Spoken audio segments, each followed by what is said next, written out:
여러분 안녕하십니까? C채널 매거진 굿데이 첫 소식입니다. 현지 시간 지난 20일 워싱턴 DC 연방의회 의사당 중앙홀에서 도널드 트럼프가 제47대 미국 대통령으로 취임했습니다. 순수한 복음적 기독교 가치를 표방한 트럼프 정부의 시작은 혼란한 상황 속의 한국교회에도 전하는 바가 큽니다. C채널 취재팀의 보도입니다. 도널드 트럼프 대통령이 취임 선서를 통해 미국의 제47대 대통령 공식 임기를 시작했습니다. I, Donald John Trump, do solemnly swear that I will faithfully execute the office of President of the United States and will, to the best of my ability, preserve, protect, and defend the Constitution of the United States. the Constitution of the United States. So help me God. So help me God. Congratulations, Mr. President. 역사적으로 미국 대통령 취임식은 취임하는 대통령이 축사와 폐회 기도를 담당할 종교 지도자를 선정하는데 트럼프 대통령은 6명의 종교 지도자를 선택하고 기도 순서와 취임사 등을 통해 순수 복음적 가치를 중시하는 취임식임을 곳곳에서 드러냈습니다.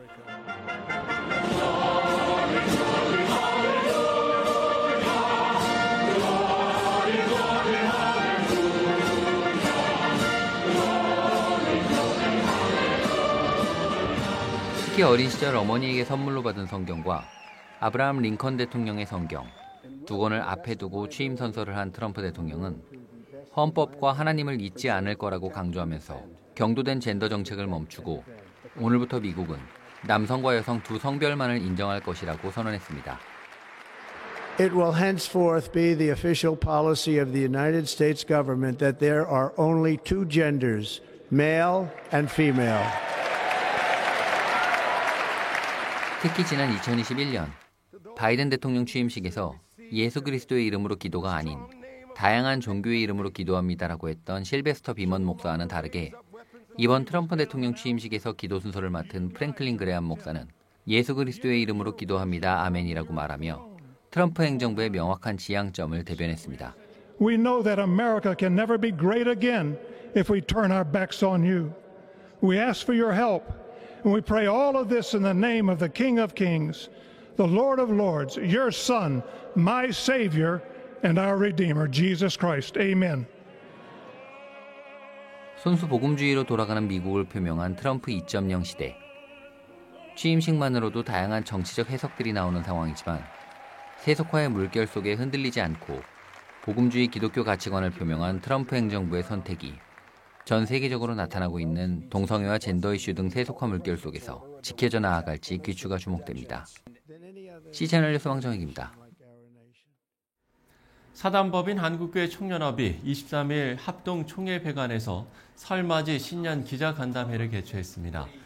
한교총 대표회장 김종형 목사는 정치적 혼란 가운데 있는 대한민국 국민들에게 어려움이 지속되고 있다고 말하며 극단적인 정치 성향 표명의 예시를 언급하고 기독교 신앙은 정치 성향에 치우치지 않아야 한다는 입장을 밝혔습니다. 또한 올해로 선교 140주년을 맞은 한국교회가 믿음의 선배들의 정신을 계승해야 함을 당부하며 이를 기념해 오는 4월 교단 연합 행사가 개최될 거라고 말했습니다. CCC 의정부 지구가 강북 평강교에서 제3회 더영 캠프를 개최했습니다. 이번 캠프는 28개 교회 다음 세대 아이들 140여 명이 모여서 지난 21일부터 23일까지 너 다음 세대여란 주제로 진행됐습니다. 참석자들은 구약 성경의 효과적인 이해를 돕는 프로그램과 예배, 레크레이션 등의 순서를 통해 하나님을 알아가는 시간을 가졌습니다. 의정부 CCC 박대현 책임간사는 이번 캠프를 통해 우리 다음 세대들이 신앙과 믿음을 그대로 전수받을 수 있는 세대가 되도록 이 일을 하고 있다고 말했습니다. 저희가 기대하는 것들은 저희 한국 교회에 있는 여러 많은 우리의 그 다음 세대들이 정말로 이제 신앙과 믿음을 전수받을 수 있는 다음 세대가 될 수 있도록 하기 위해서 이 일들을 한다고 보시면 될 것 같습니다. 한편 더영 캠프는 한국교회와 열방을 책임질 다음 세대를 세우기 위한 목적으로 2023년에 시작해 올해로 3회째 열리고 있습니다.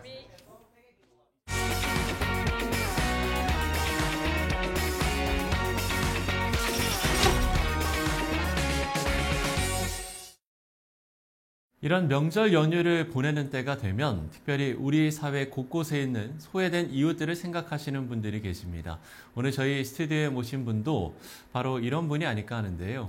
재소자들을 새로운 삶으로 이끄는 분입니다. 소망교도소 김병용 계장 만나보겠습니다. 계장님 안녕하십니까? 네, 안녕하십니까? 예. 자, 저희 방송을 보시는 분들은 아시겠지만 그래도 먼저 소망교도소 어떤 곳인지 소개를 해주시면 좋을 것 같아요. 예, 1995년도에 수용자를 복음으로 변화시키고자 하는, 그래서 기독교 교도소를 설립하자는 믿음의 선배님들의 그런 모임이 있었습니다. 근데 그것이 이제 구체적으로 2001년도에 김삼환 목사님을 이사장으로 이렇게 모시는 가운데 아가페 재단이 설립되었습니다. 이후에 이제 초교파적으로 이제 건축을 위한 모금이 진행되었고, 그래서 2008년도에 착공이 들어가게 됐습니다. 그래서 2010년도에 총 300억 들어서 여주에 있는 우리나라 최초의 민영교도소인 민간이 운영하는 아가페 소망교도소가 이렇게 탄생하게 되었습니다. 그래서 벌써 금년이 15주년이 되었고요. 네. 예, 그래서 많은 우리 형제들이 기독교적인 가치관으로 변화되어서 사회 곳곳에서 이렇게 잘 적응하고 있습니다. 그리고 최근 2년 전에 제4대 소장님으로 부임하신 김영식 소장님의 거듭남과 회복의 공동체라는 그 슬로건 아래 정말로 교도소 안에서 거듭남과 회복이 매일 일어나고 있고, 그런 형제들이 지금 사회에 진출하는 이렇게 시기에 있습니다. 거듭남과 회복이 일어나는 공간이다. 네, 이렇게 소개를 해주셨습니다. 계장님 이야기도 좀 해봤으면 좋겠는데, 계장님은 교도관 출신이시라고요? 예, 맞습니다. 예, 여주에는 교도소가 2개가 있습니다. 저희 소망교도소와 그다음에 구경교도소, 여주교도소가 있습니다. 여주교도소는 저는 2001년도에 이제 그 수원교도소가 여주로 온 건데요.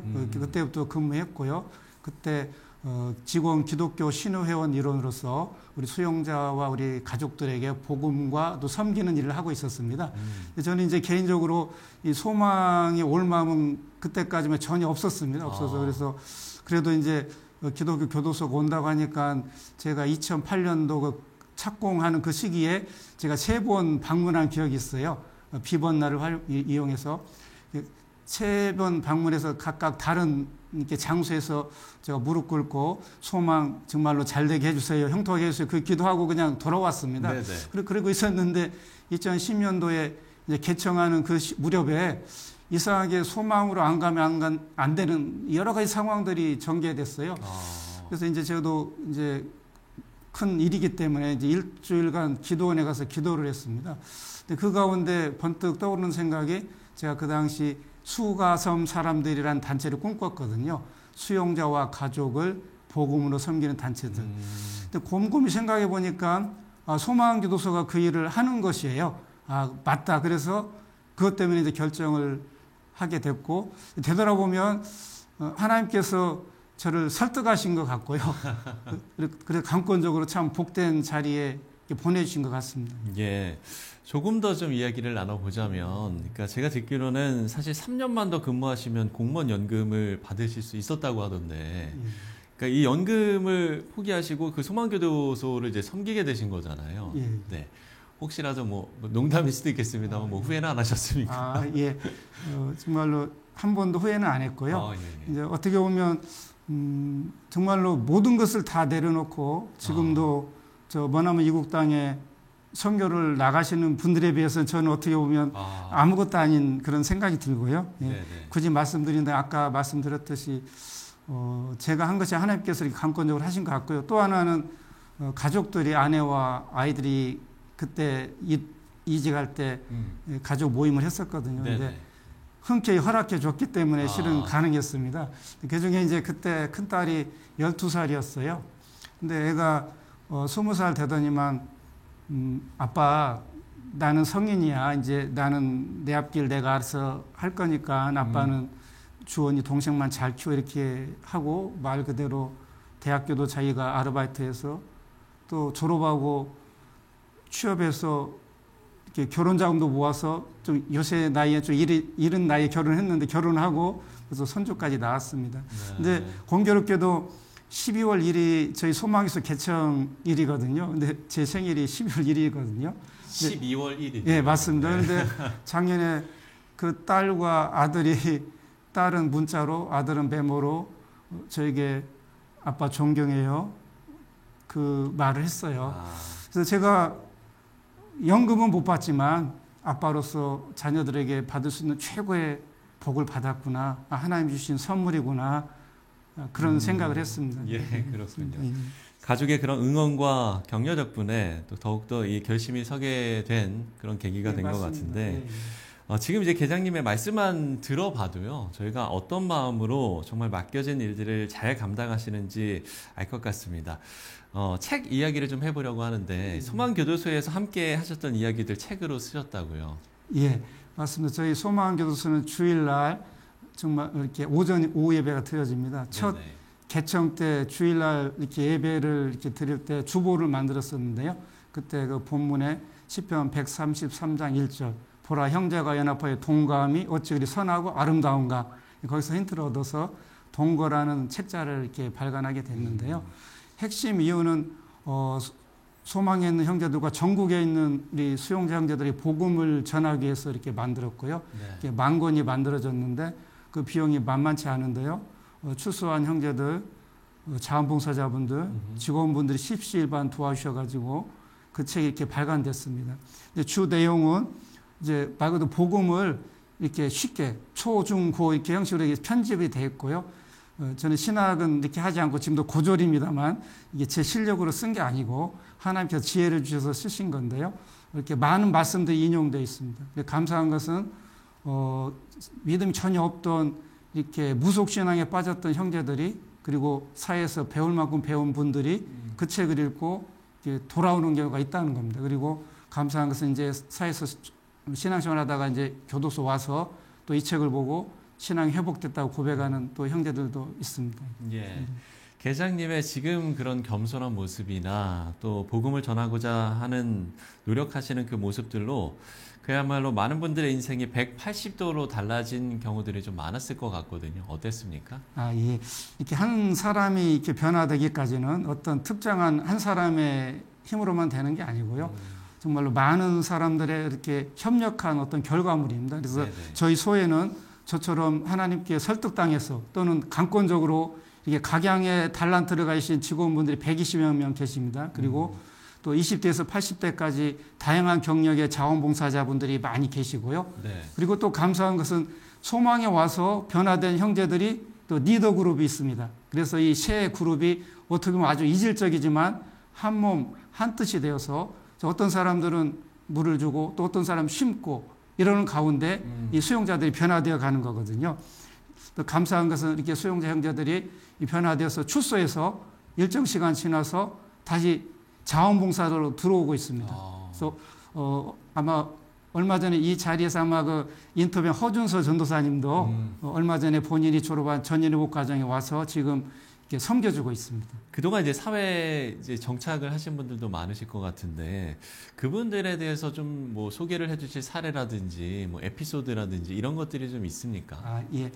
한 형제를 예를 들면은 저희 소망에는 한 1년 남짓밖에 있지 않았는데 한 20대입니다. 네네. 그냥 편하게 소망에 있으려고 왔다가 그런 오는 형제들도 있거든요. 있다가 저희 이제 중보 기도 모임이 있습니다. 그때 성령님 통해 방언을 체험하고 정말로 고질적인 끊지 못한 습관이 끊어지고 그리고 저희 전인회복 교육과정이랑 교육 프로그램이 있는데요. 그 과정을 졸업하고 이제 출소해서 지금 신학의 길을 가고 있습니다. 그 친구가 소망이 오기 전까지 정말로 부모님 속을 엄청 썩였습니다. 엄청 썩였고 근데 그 부모님 지금도 그 형제가 지금 빚을 갖고 계시면서도 지금이 가장 행복하다는 그런 고백을 이렇게 들은 경우가 있습니다. 계장님의 말씀을 들으면서 상당히 진심이 느껴져서요. 네, 우리가 정말 색안경을 끼지 않고 따뜻하게 품어줄 수 있는 노력이 필요할 것 같습니다.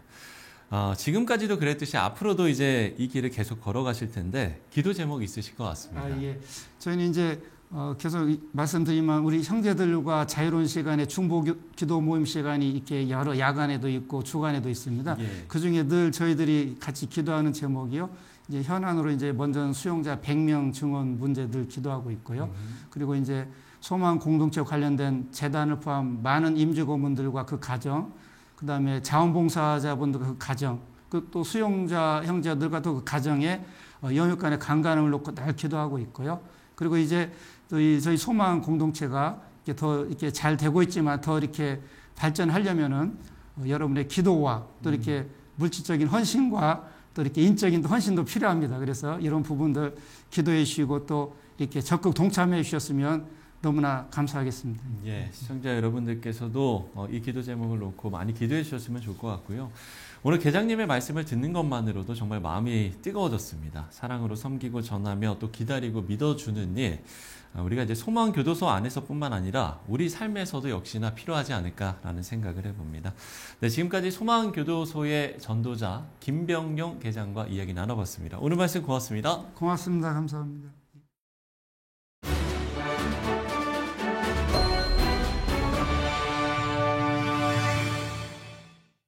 네, 앞서 이야기를 나눈 것처럼 묵묵히 우리 사회 곳곳을 섬기는 분들이 많습니다. 특별히 더 감사하는 마음을 잊지 않아야겠는데요. 이번 설 연휴도 건강하고 안전하게 보내시길 바라고요. CCN의 매거진 굿데이 오늘 순서는 여기까지입니다. 시청해주신 여러분 고맙습니다.